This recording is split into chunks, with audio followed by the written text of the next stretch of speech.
Welcome दोस्तों, spice and story में आपका स्वागत है। चलिए दोस्तों, आज शुरू करते हैं एक गरीब बच्चे की कहानी जो हमेशा सच बोला करता था। उसके चलते उसे बड़ा इनाम भी मिला। सच्चाई की जीत। बहुत समय पहले की बात है।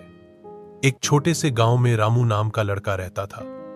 रामू बहुत ईमानदार और मेहनती था, लेकिन उसका परिवार बहुत गरीब था। उसके पिता खेतों में काम करके परिवार का गुजारा करते थे और उसकी मां घर में सिलाई बुनाई कर कुछ पैसे कमा लेती थी। रामू पढ़ाई में तेज था। उसे हमेशा शिक्षक और गांव वाले ईमानदारी और सच्चाई की मिसाल मानते थे।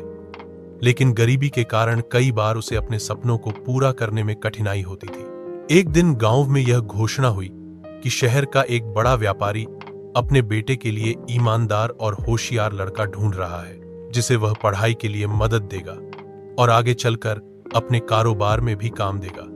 व्यापारी ने कहा, मैं हर बच्चे को एक एक बीज दूंगा, जिसे इस बीज से सबसे सुंदर पौधा उगाकर लाना होगा, वही चुना जाएगा। रामू भी बहुत खुश हुआ और उसने भी एक बीज लिया। उसने बीज को अच्छे गमले में लगाया, रोज पानी दिया, धूप में रखा। लेकिन दिन, हफ्ते और महीने बीत गए, फिर भी गमले में कुछ नहीं उगा। रामू बहुत निराश हो गया। उसने सोचा, शायद मुझसे कुछ गलती हो गई। सब बच्चों के पौधे बड़े बड़े हो गए होंगे और मेरा गमला खाली है। मैं खाली गमला लेकर कैसे जाऊंगा? लेकिन उसके मन में यह बात भी आई, अगर मैं झूठ बोलकर किसी और बीज का पौधा दिखाऊं तो यह बेईमानी होगी। बेहतर है कि मैं सच्चाई के साथ जाऊं, चाहे हार ही क्यों न जाऊं। निर्धारित दिन पर सब बच्चे अपने अपने गमले लेकर व्यापारी के पास पहुंचे। किसी के गमले में सुंदर फूल खिले थे तो किसी के पौधे बड़े बड़े हो गए थे। केवल रामू का गमला खाली था। सब बच्चे उसका मजाक उड़ाने लगे। व्यापारी ने सब गमले देखे और अंत में रामू के पास पहुंचे। उन्होंने देखा कि गमला खाली है। उन्होंने रामू से पूछा, बेटा, तुम्हारे गमले में पौधा क्यों नहीं है? रामू ने ईमानदारी से जवाब दिया, मालिक, मैंने वही बीज लगाया जो आपने दिया था। रोज पानी दिया, देखभाल की, लेकिन उसमें कुछ नहीं उगा।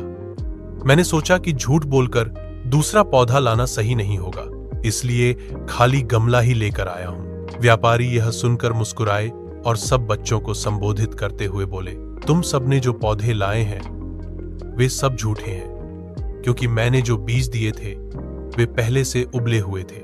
उनसे कभी कोई पौधा नहीं उग सकता।